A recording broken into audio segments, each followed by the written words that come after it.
Olá, sou Marília Damião e começa agora mais um episódio do Go Green, um papo energético, o podcast da GreenElo.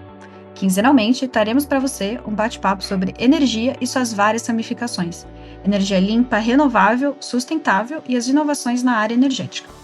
O Brasil possui uma matriz energética predominantemente de fontes renováveis, como a solar e a eólica, que são essenciais para a produção de hidrogênio verde. Através da eletrólise da água, é possível separar o hidrogênio do oxigênio utilizando energia elétrica renovável, produzindo assim o hidrogênio verde. Mesmo com todo este potencial e oportunidade de ser um líder na produção de hidrogênio verde, existem alguns desafios a serem superados para que o Brasil possa aproveitar plenamente essa commodity energética. Um dos principais desafios é o desenvolvimento de infraestrutura adequada para a produção, armazenamento, distribuição e uso do hidrogênio, o que requer investimentos significativos em termos de capital e tecnologia. Ainda é necessário estabelecer políticas e regulamentações claras que incentivem e promovam o desenvolvimento do setor de hidrogênio verde, algo que já vem ocorrendo em alguns estados e municípios, como no caso do Rio de Janeiro e Ceará. Mas é preciso ir além, definindo metas e garantindo incentivos para a produção e uso do hidrogênio verde, bem como a criação de um ambiente favorável para investimentos e parcerias entre o setor público e privado. Então, no episódio de hoje, vamos conversar sobre as oportunidades e também os desafios para tornar o hidrogênio verde uma realidade na transição energética.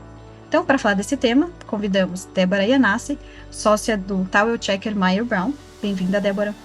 Bom dia a todos. Obrigada, Marília. E convidamos também a Elbia Ganum, presidente da Abeólica. Bem-vinda também, Elbia. Olá, muito obrigada. Então, como quase todos os episódios, vamos começar bem do começo. Eu comentei aqui na introdução bem rapidinho um pouco sobre hidrogênio verde, mas eu queria, Elbia, que você explicasse para a gente o que é o hidrogênio verde e também um pouco a diferença, do hidrogênio cinza e do azul. A produção de hidrogênio é bastante antiga e hoje a gente fala em novas tecnologias, fala de hidrogênio verde como uma nova tecnologia, mas a produção de hidrogênio ela é bastante antiga e utilizada na indústria, em vários processos industriais. A diferença é que hoje, e talvez nos últimos 5, 6 anos, o mundo tem direcionado para a produção de hidrogênio descarbonizado. E o hidrogênio descarbonizado, na sua forma mais descarbonizada, é conhecido como hidrogênio verde, e é bem possível que essa terminologia mude, porque quando começamos a discussão de hidrogênio, tinha muito essa separação de hidrogênio cinza e hidrogênio azul. O hidrogênio cinza é o hidrogênio produzido a partir de derivados do petróleo, é o mais comum hoje na indústria, utilizados em processos industriais, principalmente na própria extração do petróleo. E tendo em vista a transição energética, a necessidade de chegar a net zero 2050 e todo esse conceito de economia de baixo carbono, tem havido um investimento muito forte na tecnologia para a produção de hidrogênio verde. O que é, em essência, você tem um eletrolisador que você faz a quebra da molécula de água e você faz isso por meio de um processo elétrico utilizando muita energia elétrica. E quando você utiliza a energia elétrica renovável, você produz o hidrogênio verde. Essa é a tendência do investimento e o hidrogênio, para os especialistas, deve substituir, a partir de 2035, 2040, as moléculas, porque quando a gente fala em energia, a gente fala em eletricidade e fala também em energia a partir de molécula, que é a grande quantidade de energia que o mundo consome. Então, a molécula hoje ela vem basicamente de petróleo e gás, e a tendência é que haja uma substituição em alto grau a partir da produção do hidrogênio verde. O hidrogênio verde vem, então, ser o principal provedor de molécula ali por volta de 2050, quando o mundo pretende alcançar o net zero. Isso não significa que não vamos ter petróleo, que não vamos ter o uso da molécula do petróleo, mas este provavelmente vai ser também descarbonizado por meio de tecnologias de captura de carbono.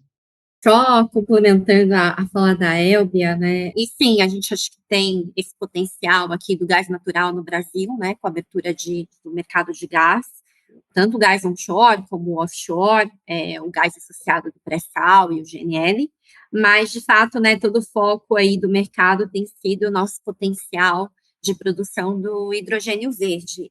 Uma coisa que eu queria chamar a atenção, né, e puxando aqui a minha sardinha do meu lado, sou advogada, estou acompanhando aí de perto os PLs. Você tem lá o PL 725 de 2022 e o 1878 também do mesmo ano, e cada um traz uma definição um pouco diferente, né, do que seria o hidrogênio sustentável e o hidrogênio verde.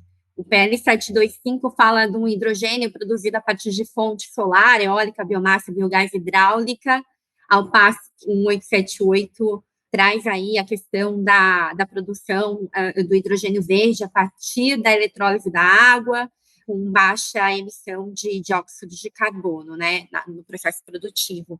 O que eu ia comentar aqui, e claro, quando a gente também olha lá para fora, vê a definição usada na União Europeia, que é uma específica, que tira a biomassa, por exemplo, da classificação, e a gente olha a definição também dos Estados Unidos, que é mais objetiva, fala que numa quantidade limite de 4 quilos de gás carbônico por quilo de hidrogênio para ser classificado como renovável.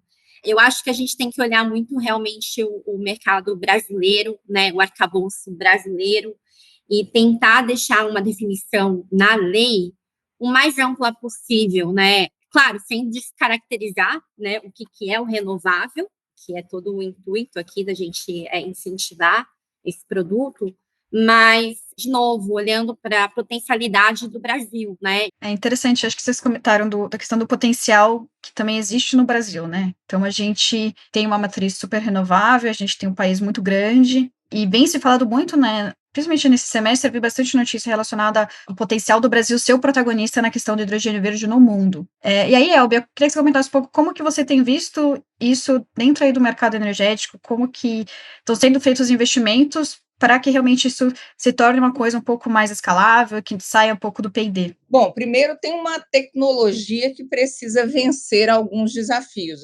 Tecnologicamente, não estamos prontos. Hoje somos capazes de produzir a molécula do hidrogênio, uma pequena quantidade até armazenar, mas o que a indústria precisa resolver até o final, né, desta década, ali para 2030, 2028 e 30, possivelmente vai resolver, é conseguir uma escala de produção maior, seguida de uma escala de armazenamento e transporte, porque o grande potencial do hidrogênio, principalmente num país como o Brasil, que tem uma riqueza renovável muito grande para produzir hidrogênio, é a sua exportação. E para você exportar, você precisa transportar. Hoje, o que os investidores já estão fazendo, a gente já tem projetos de hidrogênio no Brasil, nós já saímos do P&D, porque ano passado a gente inaugurou a primeira planta de P&D, mas este ano a gente já vai inaugurar a primeira planta de grande porte, uma planta comercial. E temos projeções para anos 2026, 2027, outras plantas entrando. Então, a produção hoje ela está muito mais voltada para a amônia verde e o transporte da amônia verde do que o hidrogênio verde em si, porque esses desafios tecnológicos precisam ser vencidos. Ninguém tem dúvida de que eles serão vencidos, mas hoje a gente ainda não tem uma resposta tecnológica para isso. Porém, o que os investidores estão fazendo é justamente trabalhando com a amônia, porque a amônia ela pode ser usada, inclusive, como combustível diretamente em alguns processos. Então, a aposta é, primeiro, na amônia, depois no hidrogênio, pensando em ganhar essa escala, isso deve acontecer muito rápido. Agora, quando nós falamos que o Brasil é o maior potencial para produzir hidrogênio, porque o Brasil é o país que tem uma quantidade muito grande de recursos renováveis para a produção de energia elétrica, é um dos maiores do mundo, e este recurso é extremamente competitivo, e isso faz com que o Brasil esteja no primeiro ponto ali da lista de competitividade. Tem um estudo recente, divulgado pela Bloomberg, mostrando que o Brasil é o país que vai ter o hidrogênio mais barato, seguido do Chile. E ele vai ter o hidrogênio mais barato porque 70% do custo do hidrogênio vem da eletricidade. Se o Brasil produz a eletricidade mais abundante e mais barata, logo poderá produzir o hidrogênio verde mais barato, e daí o interesse de muitas empresas investindo no Brasil e os projetos já estarem saindo do papel com velocidade, mesmo sem ainda termos um marco regulatório, justamente porque o Brasil é um mercado muito atrativo. Eu queria complementar aqui, de fato, a gente já está vendo, né, esse movimento aí de projetos se concretizarem, tanto de hidrogênio aí azul. Eu também estava trabalhando num projeto de hidrogênio branco, né, que é pouco menos falado, mas é também um recurso que a gente tem aqui no país, é o hidrogênio natural, né, achado em reservatórios de hidrocarbonetos. Mas, de fato, assim, muitos players já estruturando projetos de hidrogênio verde, tanto para o mercado local, vários projetos focados no mercado local, via amônia verde, especialmente, mercado de fertilizantes, como também para exportação, aí, especialmente para a Europa. Mas muitos investidores aguardam aí essa importante definição, né, do marco legal regulatório, que é essencial aí, essa segurança jurídica para qualquer investimento de longo prazo, né?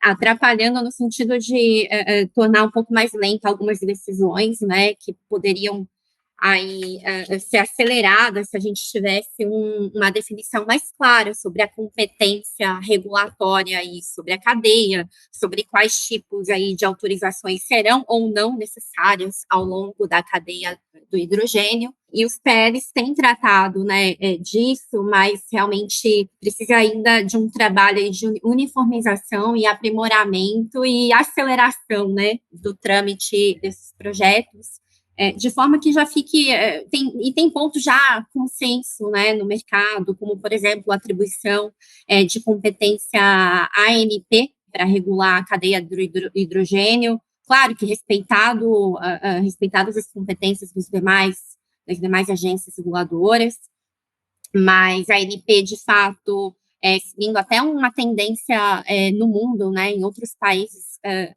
também atribuíram competência regulatória para o hidrogênio para a mesma agência que já regulava gás natural. Isso porque tem similaridades, né, na sua produção, no seu transporte. Então, a regulação do gás natural pode ser adaptada, né, para regular o hidrogênio, e a gente está seguindo nessa linha. Em ambos os PERs que eu mencionei, atribuem essa competência à ANP. Isso precisa ser realmente definido quanto antes, né? Porque realmente gera ainda esse risco Brasil aí, esse risco regulatório acaba adicionando custo, né? E a gente perde competitividade. Como a Elbia mencionou aqui, o Brasil tem super potencial para ser muito competitivo aí no médio e longo prazo nessa indústria. E é importante que a gente esteja preparado com esse arcabouço aí legal regulatório. E hoje, Débora, a gente tem uma previsão de quando a gente vai ter esse marco legal? Isso aí está tramitando ainda no Congresso. Acho que tem muitas iniciativas, né? O governo tem o Programa Nacional do Hidrogênio, que está discutindo esses aprimoramentos aí, essa formação do arcabouço legal regulatório. A Elbia pode até comentar melhor do que eu sobre o Pacto Brasileiro do Hidrogênio Renovável, agora encabeçado aí pela Absolar, a Beólica, Câmara Brasil-Alemanha e a Associação de Biogás, né? Eu acho que esses movimentos todos querem impulsionar todos essas peças aí que faltam para a gente construir, incentivar, né, o crescimento da indústria de hidrogênio renovável no Brasil. E um desses tripés aí é justamente o arcabouço legal regulatório, né? Eu acho que o pacto também tem como meta aí acelerar essas discussões lá no Congresso. Comentando sobre essa questão do aparato regulatório, o projeto de lei do hidrogênio, aliás, tem vários, mas tem um que a gente está colocando foco, ele está num pacote de projetos que, neste governo, a gente tem percebido um interesse muito grande do Poder Executivo e o próprio Poder Legislativo muito empenhado de aprovar os projetos, e está num pacote mais amplo de política industrial verde, num pacote de transição ecológica coordenada aí pelo ministro Haddad. Então, o hidrogênio, que é energia, ele deixou de ser uma pauta setorial e passou a ser uma pauta industrial, e isso tem um caráter muito importante. No Congresso, hoje, nós temos 3 projetos que estão altamente relacionados. o projeto de lei de offshore, eólicas offshore, não trata só de eólica, mas por isso que eu falo projeto de lei de offshore, o projeto de hidrogênio, que ali a definição é hidrogênio de baixo carbono, que é a mais adequada, e o projeto de lei de mercado de carbono. Entendemos que esses 3 projetos, eles caminham junto, porque se você não tiver, principalmente o PL do mercado de carbono, colocando as diretrizes para a indústria fazer a descarbonização, para o país fazer a descarbonização, você não vai dar o sinal de incentivo adequado para que realmente as cadeias produtivas façam o seu deslocamento para a compra de energias renováveis ou de moléculas renováveis, como é o caso do hidrogênio. Esses projetos eles estão indo muito bem, as discussões vão ficar mais fortes agora no segundo semestre, e há uma ideia de que a gente já tem esses projetos todos aprovados neste ano. É a meta da indústria, é a meta também do governo federal e é a meta do Congresso. Então, estamos todos alinhados nesse caminho para fazer essa regulamentação. E várias outras iniciativas existem, tem lá o programa do Ministério de Minas e Energia, que foi lançado, se eu não me engano, em 2021, e ele também está tendendo para indicação de se ter um marco legal, não tem jeito, e outras iniciativas, como é o Pacto do Hidrogênio, mas o Pacto do Hidrogênio está muito associado a nós, investidores em energias renováveis, que seremos os provedores da energia do hidrogênio. Nós estamos trabalhando em conjunto justamente para ajudar nesses primeiros marcos regulatórios e para efetiva implementação da indústria de hidrogênio no Brasil, de um conceito de indústria, não simplesmente o conceito da molécula. Acho que a gente tem um caminho longo aí para percorrer até o final do ano, mas eu concordo aí com o que vocês comentaram da questão de trazer segurança para o investidor, né? Então, aqui mesmo na Goiânia, a gente já estudou um pouco sobre isso e ainda é muito incerto para o investidor, como a gente que é de fora, né? A gente tem de potencial, mas ainda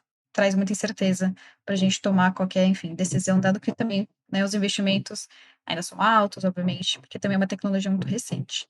E aí, vocês comentaram um pouco das aplicações, mas eu queria aprofundar um pouco mais essa questão do que pode ser feito com esse hidrogênio verde, né? Então, vocês comentaram a questão da amônia verde, que de fato é o que talvez vai ser mais no curto prazo aplicado pela facilidade de armazenar, também talvez aceitação no próprio mercado, mas que mais que vai ser aplicado para o hidrogênio verde, né? A gente fala também de mobilidade, né, de carros que vão usar hidrogênio verde, mas, Débora, você pode comentar também que outras aplicações você tem visto também fora do Brasil, também que dado que a gente está pensando em exportar hidrogênio verde, o que os mercados estão querendo fazer com essa molécula? Falar o que eu tenho escutado aqui nos projetos do escritório, né, o hidrogênio é muito versátil, né, incrível, esse vetor energético realmente tem diversas aplicações, né, a começar, como a Elvia falou, pela indústria, né, indústria de petróleo, a indústria química, a indústria alimentícia, a siderurgia, toda a indústria usa hidrogênio em seus processos. A gente também tem aplicação na parte de transporte, tanto aéreo, rodoviário, aquaviário. A gente tem um grande uso nessa parte de fertilizantes, e isso eu tenho escutado bastante, né, no nosso potencial agro, nessa frente de fertilizantes, porque a gente ainda é muito dependente de fertilizante importado, então tem uma potencial produção local, com o uso do hidrogênio, da amônia verde. Enfim, é um pouco isso que eu tenho escutado aqui de clientes do escritório. Elber, se quiser comentar também, que outras aplicações você tem visto e o que você acha que vai ser o próximo passo depois da amônia verde também? O hidrogênio ele vem muito no conceito chamado de Power to X, que além da aplicação, existe um processo antes. Então, assim, de onde vem o hidrogênio? De onde ele vem, ele já tem impactos numa cadeia produtiva muito grande. Então, ele é colocado no centro, e aí você tem, de um lado, de onde ele vem e o que ele provoca numa indústria, e no caso da indústria de energias renováveis, a eólica, por exemplo, só como exemplo, quando eu tenho que contratar para vender, né, para vender essa energia para a produção de hidrogênio, eu já estou trazendo um impacto muito grande numa cadeia produtiva, que é a indústria produtiva de energia eólica, das turbinas, na geração de emprego, na geração de renda. A partir do momento que ele é produzido, ele tem várias utilidades. Ele é, inclusive, utilizado para armazenamento e faz um caráter de baterias. O nosso sistema hoje ele tem uma alta participação de energias renováveis e essas energias variam a produção. Então, o hidrogênio pode ser usado como bateria do sistema. No momento em que a produção de energia eólica ou solar estiver baixa, você pode usar aquela energia armazenada, aquela molécula armazenada, para a produção de energia como se fosse uma bateria. Esse é um ponto. O outro é você poder estocá-lo, e aí é que está a grande beleza do hidrogênio, que é uma energia elétrica que você transforma numa molécula que pode ser estocada, porque energia elétrica não pode ser estocada. Então, você estoca e consegue transportar isso para outros lugares, e o segredo está aí, e ainda é um segredo que precisa ser desvendado, como eu falei, essa tecnologia precisa melhorar, e o uso em processos produtivos. Todo lugar que você precisa usar energia, molécula, o hidrogênio vai estar lá. O Brasil é um grande produtor de commodities, você pode substituir os processos de commodity.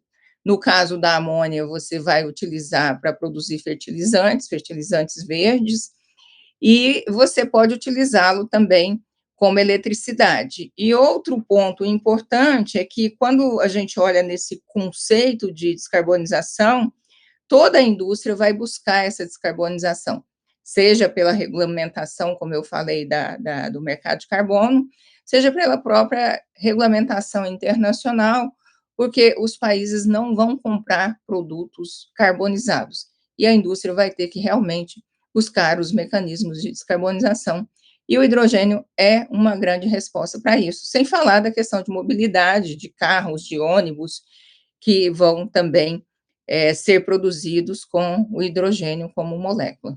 E aí você comentou uma coisa que eu tenho um pouco de dúvida também, Elber, se você puder trazer como que eles estão pensando em tratar a questão da energia renovável que vai ser usada, né? Porque a gente já tem vamos dizer assim, uma energia da rede que é muito renovável, né? Então a gente fala às vezes de 70%, 80%, dependendo, né, do período.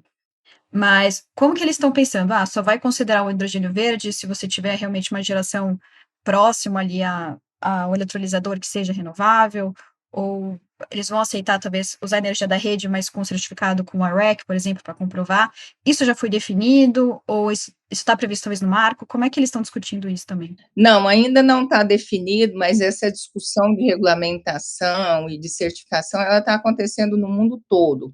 A Europa está coordenando essa discussão, e a tendência é que o hidrogênio verde ele seja considerado a um nível superior de produção a partir de renováveis. No caso do Brasil, por exemplo, a nossa rede, ano passado, produziu 92% de energias renováveis. Então, o hidrogênio já poderia ser considerado um hidrogênio verde, com essa característica de mais de 90% de produção. Porque o conceito de parques dedicados à produção de hidrogênio, ele não é muito inadequado, porque a energia renovável ela é variável por definição. E o hidrogênio, para ser competitivo, ele precisa de um processo 24/7, ou seja, você precisa de uma produção de energia que seja constante, 24 horas por dia, 7 dias por semana. Então, se você fizer uma planta dedicada ao hidrogênio, por exemplo, muitos pensam, vai fazer uma eólica offshore para atender a estação de hidrogênio. Não faz muito sentido. O mais importante é você ter a garantia desse processo de produção 24/7 e ligá-lo à rede é o melhor caminho. Agora, como que você vai garantir que é hidrogênio verde? A partir de certificação da energia. A tendência é que a certificação seja feita e esse processo seja implementado. O CCE, aqui no Brasil, tem também liderado aqui essa frente, né, e ela já propôs alguns critérios de uma certificação local aqui para o mercado brasileiro, mas, claro, ela também vai adotar aí as certificações internacionais visando os mercados, visando a exportação, os mercados aí europeu, americano, mas é de suma importância aí também esse avanço na certificação, que é o que vai garantir, né, o produto verde aí para o consumidor final. É também uma outra frente importante que tem que ser definida para a evolução aí do mercado. E aí outro ponto que a gente começou a falar aqui relacionado, né, obviamente, o marco legal, mas, Débora, que outras políticas públicas você acha que vão alavancar também esse mercado, né? Então, a gente vê que estão nascendo alguns hubs também, então tem, obviamente, o do PCM ali do governo do Ceará, no Rio de Janeiro, né, parece que Maricá também está se posicionando também como, talvez, uma região de estudo de hidrogênio verde, mas você vê que qual é o nível de participação também do governo, não só com a questão dos PLs, mas que outras iniciativas que o governo deveria ou poderia dar para acelerar também esses investimentos e tirar essa insegurança das empresas? Eu acho que são algumas frentes. Tem a frente aí de incentivos fiscais. A gente já tem alguns mecanismos que podem ser aplicados, aí, expandidos aí para a indústria de hidrogênio, como, por exemplo, rede, debênture incentivada, mas também o governo pode criar aí subsídios específicos em toda a cadeia produtiva de comercialização aí do hidrogênio via isenções fiscais de PIS, COFINS, ICMS, imposto de importação, enfim. Então, tem essa frente que é bastante importante. A gente sabe que no Brasil a carga tributária é altíssima. Os Estados Unidos adotou muito esse approach, né, do incentivo via isenções fiscais e está num programa super agressivo, né, com mira. E eu acho que o Brasil também tem que se mexer nesse sentido. Além da parte fiscal, o financiamento, né? O financiamento é sempre muito importante para o início aí do desenvolvimento de qualquer indústria. A Elbia pode até comentar melhor sobre a própria indústria eólica, né? Que começou a se desenvolver com o PROINFA, com o apoio do BNDES, né? O forte apoio do BNDES. E a gente tem ainda um papel importante dos bancos de desenvolvimento, prover crédito a taxas atrativas aí para projetos de hidrogênio. E como a gente já falou, para mim, o outro tripé é o arcabouço legal regulatório. Também tem uma legislação específica de VPS, que também pode aí criar mais incentivos a desenvolvimento de hubs nessas regiões aí para a exportação de hidrogênio. Você quer comentar também, Elbi, algum ponto dessa questão de políticas públicas? O processo está em discussão em várias instâncias, como eu mencionei, o Poder Executivo está tratando disso, o Congresso também, nós aqui no setor privado, inclusive com o Pacto do Hidrogênio, e o financiamento também, o BNDES está muito empenhado em fazer um programa de financiamento. O que eu vejo é que as coisas estão acontecendo e estão acontecendo do jeito que tem que acontecer e no momento que tem que acontecer. E outro aspecto muito positivo e que dá força, inclusive, para as nossas conversas com os tomadores de decisão, é que o mercado também já está acontecendo. O mercado não esperou a regulação, o mercado está muito mais na frente do que o próprio processo regulatório. Isso às vezes acontece e é muito bom, porque sinaliza para o tomador de decisão qual o caminho a seguir. Então, hoje a nossa discussão está muito nesse sentido, política pública é necessária, eu tenho usado muito o termo é necessário criar mecanismos de incentivos, e esses mecanismos de incentivos envolvem uma série de coisas. Uma coisa importante é você ter a legislação, ter a lei, ter a regulação, você ter um desenho de financiamento adequado, você ter estrutura física adequada, os portos, e talvez um pacote fiscal também muito, muito importante, nós estamos trabalhando para isso, para um pacote fiscal, e políticas de financiamento.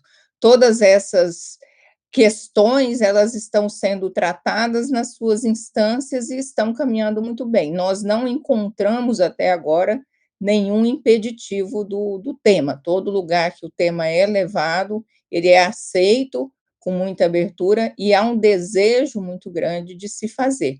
Eu não tenho dúvidas de que muito em breve a gente vai ter marcos regulatórios e, inclusive, políticas públicas adequadas para que essa indústria, que já começou, ela não é para o futuro, que ela tome uma velocidade ainda maior.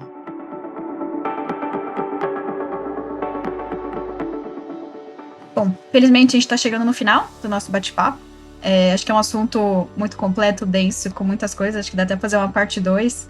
Queria agradecer a Elbia pela participação. Muito obrigada. Obrigada. E Débora também, muito obrigada pela participação. Obrigada, Marília. Obrigada, Elbia. Quero agradecer você também, que ouviu a gente até aqui. Peço que siga também a Greenyellow nas redes sociais e também continue ouvindo a gente aqui a cada 15 dias. Temos um episódio novo para você. Até a próxima.